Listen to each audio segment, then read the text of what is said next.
Hari itu seharusnya menjadi momen paling bahagia dalam hidupku. Gedung pernikahan sudah dihiasi indah dengan bunga segar, lampu gantung berkilauan, dan para tamu undangan yang berdatangan dengan senyum hangat. Aku berdiri gagah dengan setelan jas hitam sederhana, menanti calon istriku yang katanya akan menjadi pendamping hidupku. Namun, semua berubah dalam sekejap. Tepat ketika penghulu hampir dipanggil ke pelaminan, calon istriku Rani berjalan mendekat dengan wajah masam. Ia menatapku dengan dingin, lalu tanpa ragu berkata di depan seluruh tamu, "Maaf, aku tidak bisa menikah denganmu. Aku baru sadar, aku tidak sanggup hidup dengan lelaki miskin sepertimu." Kata-kata itu meledak seperti petir di siang bolong. Suara musik berhenti, para tamu terdiam, lalu bisikan-bisikan mulai terdengar. Aku tertegun, jantungku seakan berhenti berdetak. Keluarga Rani segera berdiri, ikut menambahkan garam pada luka. "Kami tidak mau anak kami sengsara hidup denganmu. Lebih baik pesta ini dibatalkan sekarang juga, daripada menyesal nanti." Aku hanya bisa terdiam, menatap wajah wanita yang seharusnya sebentar lagi kupanggil istri. Dadaku sesak, seolah semua kebahagiaan yang kupersiapkan runtuh begitu saja. Hari bahagia itu berubah menjadi mimpi buruk di depan semua orang. Setelah Rani membatalkan pernikahan itu, suasana gedung berubah kacau. Para tamu undangan yang tadinya tersenyum kini saling berbisik, beberapa bahkan tertawa sinis. Aku berdiri kaku di pelaminan, seperti patung yang kehilangan jiwa. "Pantas saja, pakai jas pun kelihatan murahan," ucap salah satu saudara dari pihak keluarga Rani dengan nada mengejek. "Iya, coba lihat, uang hantaran saja sederhana. Mana mungkin anak kita bahagia sama dia," sahut yang lain. Setiap kata yang keluar dari mulut mereka seperti pisau yang menusuk dadaku. Aku melihat ibu menundukkan wajah, berusaha menahan tangis. Ayahku hanya bisa mengepalkan tangan, menahan amarah agar tidak mempermalukan diri lebih jauh. Rani berdiri angkuh di samping keluarganya, seolah merasa menang. Ia menatapku dengan pandangan penuh meremehkan. "Kau tak bisa memberikan masa depan untukku. Aku tak mau hidup susah," katanya dingin, lantang. Tanpa peduli aku yang masih berdiri di depannya, aku menggigit bibir, menahan perasaan hancur yang berkecamuk. Dadaku bergemuruh, namun lidahku keluh. Di hadapan ratusan pasang mata, aku bukan hanya ditolak, tapi dipermalukan sebagai lelaki tak berharga. Hari itu, aku resmi menjadi bahan tertawaan banyak orang. Namun, mereka tidak tahu, 1 jam kemudian segalanya akan berubah. Aku masih berdiri terpaku di pelaminan yang kini terasa asing. Musik sudah lama terhenti, para tamu undangan mulai meninggalkan kursi satu persatu. Sebagian sambil berbisik, sebagian lagi dengan senyum mengejek. Mataku panas, air mata nyaris jatuh, tapi aku tahan sekuat tenaga. Aku tahu, sekali saja aku menangis di depan mereka, semua hinaan akan semakin menjadi-jadi. Aku harus terlihat tegar, meski hatiku remuk tak bersisa. Aku melirik ibu yang duduk di kursi barisan depan. Matanya merah, bibirnya bergetar menahan tangis. Ayah menepuk pelan punggungnya, berusaha menenangkan. Meski aku tahu di balik wajah tenangnya ada amarah yang menggelegak. "Sudahlah, jangan kita tambah malu. Kita pulang saja," bisik ayahku lirih, tapi cukup terdengar di telingaku. Aku menarik napas panjang, berusaha menelan semua kepahitan. Sementara itu, Rani dan keluarganya malah terlihat puas. Mereka berdiri sambil berbicara lantang, seolah sengaja agar aku mendengar. "Untung saja kita batalkan sekarang. Kalau tidak, bisa-bisa anak kita menderita seumur hidup." Tepat sekali, tak ada gunanya berbesan dengan keluarga miskin. Aku mengepalkan tangan. Ingin rasanya berteriak, ingin rasanya mengatakan siapa aku sebenarnya. Tapi aku memilih diam, biarlah mereka tertawa sekarang. Karena dalam hatiku, aku bersumpah akan ada saatnya mereka menangis menyesal. Dan tanpa mereka sadari, waktu itu semakin dekat. Hanya tinggal hitungan jam. Aku dan keluargaku baru saja hendak meninggalkan gedung pernikahan dengan kepala tertunduk. Hinaan dan bisikan sinis masih terdengar di telinga, membuat langkahku semakin berat. Namun tiba-tiba, suara deru mesin mobil mewah terdengar di depan pintu gedung. Semua orang refleks menoleh. Sebuah konvoi mobil hitam berkilau berhenti serentak. Dari mobil utama, seorang pria berjas mahal keluar, langkahnya mantap. Diikuti beberapa orang bodyguard berbadan tegap. Suasana mendadak hening. Para tamu yang tadinya sibuk menonton drama kegagalanku kini menahan napas. Penasaran siapa tamu penting yang datang terlambat. Pria itu menoleh ke kanan-kiri, lalu pandangannya terhenti padaku. Seketika ia berjalan cepat ke arahku. Semua mata kini beralih padaku. Bingung mengapa pria berwibawa itu menatapku seolah aku adalah pusat dunia. Sesampainya di hadapanku, ia tersenyum hangat, lalu menundukkan sedikit badan. "Mohon maaf, Tuan, kami terlambat, macet di jalan," ucapnya dengan suara penuh hormat. Seketika seluruh ruangan gempar. Bisikan yang tadinya mengejek kini berubah jadi gumaman kebingungan.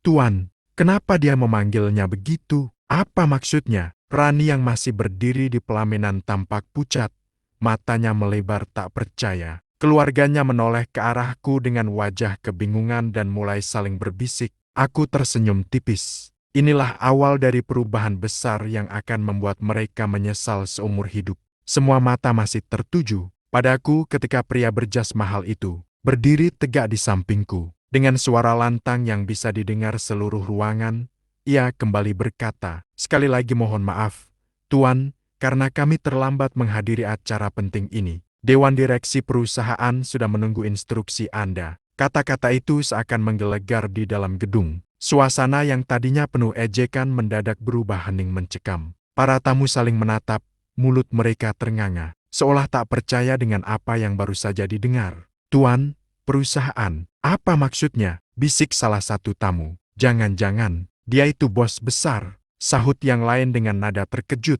Aku hanya berdiri tenang, tak lagi menunduk. Untuk pertama kalinya setelah dipermalukan, aku menegakkan kepala, menatap semua orang dengan tatapan yang membuat mereka terdiam. Rani melangkah maju, wajahnya pucat pasi.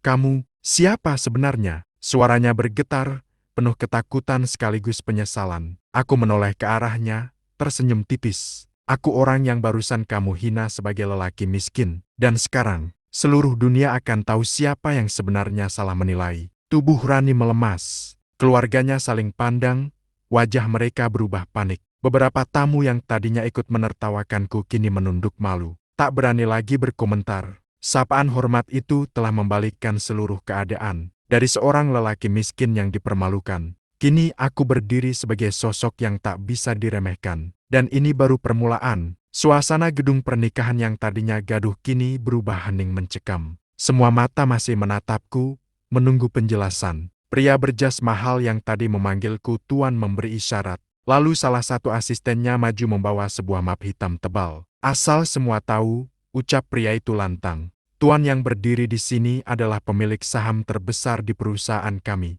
sekaligus pewaris tunggal dari salah satu jaringan bisnis internasional. Tanpa tanda tangan beliau, tidak ada satupun keputusan besar bisa dijalankan." Seperti bom yang meledak, kata-kata itu membuat tamu undangan terperanjat. Bisikan kembali memenuhi ruangan. Namun kali ini bukan hinaan, melainkan keterkejutan. "Dia pewaris perusahaan besar. Jangan bercanda. Jadi selama ini dia pura-pura." "Ya Tuhan, bagaimana mungkin kita tidak tahu?" Aku mengangkat tangan, membuat ruangan kembali hening. Tatapanku beralih pada keluarga Rani, yang kini wajahnya berubah pucat pasi, seolah darah mengalir keluar dari tubuh mereka. Rani menatapku dengan mata berkaca-kaca. Kenapa kamu tidak bilang? Kenapa kamu sembunyikan ini dariku?" Suaranya bergetar, setengah menyesal, setengah putus asa. Aku menatapnya tajam. Aku ingin seseorang mencintaiku apa adanya, bukan karena harta. Tapi ternyata, aku salah menaruh harapan. Ucapan itu membuat Rani terisak. Sementara ayahnya hanya bisa terdiam dengan wajah menunduk. Mereka baru menyadari, keputusan yang diambil 1 jam lalu akan menjadi penyesalan seumur hidup. Dan saat itu juga, semua orang tahu aku bukan lelaki miskin seperti yang mereka kira. Rani berdiri di pelaminan, tubuhnya bergetar hebat. Wajah yang tadinya angkuh kini pucat seperti kain tak berdarah. Bibirnya bergetar, matanya berkaca-kaca. Seakan dunia runtuh di depan matanya sendiri. Tamu undangan yang sebelumnya mendukungnya, kini justru menatapnya dengan tatapan penuh cemooh. Beberapa bahkan berbisik pelan. Dia menolak pria kaya raya. Bodoh sekali. Coba kalau tadi tidak membatalkan pernikahan. Sekarang dia sudah jadi istri pewaris perusahaan besar. Rani mendengar semuanya. Air matanya mulai jatuh. tapi ia berusaha tetap berdiri. Dengan langkah gemetar, ia mendekat ke arahku. Suaranya lirih tapi penuh putus asa. "Maafkan aku tidak tahu siapa kamu sebenarnya. Aku menyesal. Tolong, beri aku kesempatan lagi." Aku menatapnya lama, dalam diam. Bagiku, ucapan itu hanya terasa seperti sebuah ironi. Rani bukan menangis karena cinta, tapi karena kehilangan kesempatan emas yang tak akan pernah datang dua kali. Keluarganya pun tampak kalang kabut. Ibunya mencoba tersenyum manis.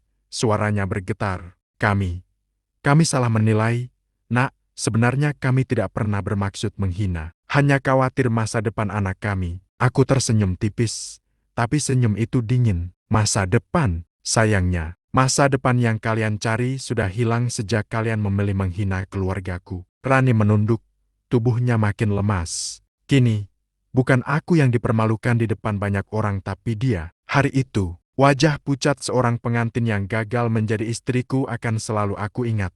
Sebagai tanda awal dari penyesalan yang takkan pernah selesai. Rani kini berlutut di hadapanku, air matanya mengalir deras. Suara isak tangisnya memenuhi ruangan yang sunyi. Ia menggenggam ujung jas yang kupakai, berusaha memohon dengan suara serak. "Maafkan aku salah. Aku terlalu buta melihat harta. Tolong, beri aku kesempatan sekali lagi. Aku janji akan berubah." Semua tamu menatapnya, sebagian menggelengkan kepala, sebagian lagi berbisik sinis. Yang tadinya memandang rendah diriku, kini justru merasa iba melihat Rani jatuh sehina itu. Ayahnya pun ikut bicara, mencoba menyelamatkan keadaan. "Nak, tolong jangan bawa sakit hati. Semua orang bisa salah menilai. Anggap saja tadi itu kekhilafan. Bukankah sebaik-baiknya manusia adalah yang mau memaafkan?" Aku menatap mereka dengan sorot mata tajam, dingin, dan tanpa belas kasihan. Untuk pertama kalinya aku membiarkan suaraku terdengar jelas,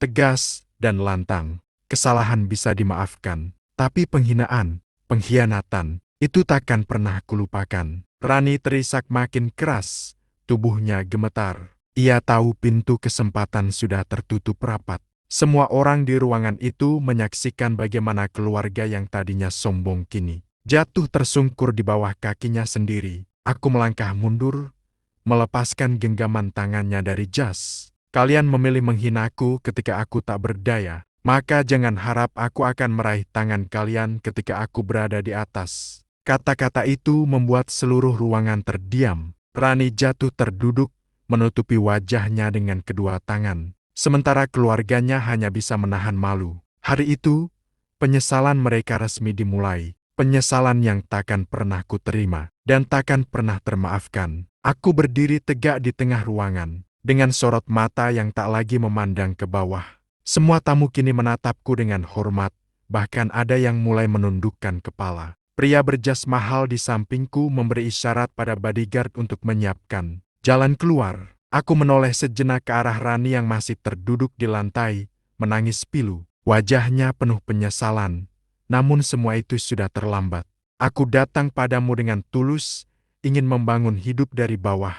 Tapi kau memilih menghancurkannya hanya karena harta. Maka mulai hari ini, aku tidak akan pernah menoleh lagi." Kalimat itu menutup segalanya. Rani meraung, sementara keluarganya hanya bisa menunduk malu. Tak sanggup menatapku sedikit pun. Aku berjalan keluar dengan langkah mantap, diiringi pria berjas mahal dan beberapa bodyguard yang memanggilku. Dengan penuh hormat, di depan gedung, deretan mobil mewah sudah menunggu, dan para karyawan perusahaan yang kebetulan hadir langsung memberi salam hormat kepadaku. Para tamu yang masih di dalam gedung terdiam, menyadari betapa besar kesalahan keluarga Rani dari seorang yang mereka kira lelaki miskin tak berharga. Kini aku berdiri sebagai pewaris kekuasaan dan kekayaan yang tak terbayangkan. Hari itu, aku bukan hanya meninggalkan pesta pernikahan yang batal aku, meninggalkan kenangan pahit dengan kepala tegak, membawa martabat keluargaku kembali, jauh lebih tinggi dari sebelumnya. Dan aku tahu, mulai saat itu, Rani dan keluarganya akan hidup dalam penyesalan seumur hidup mereka.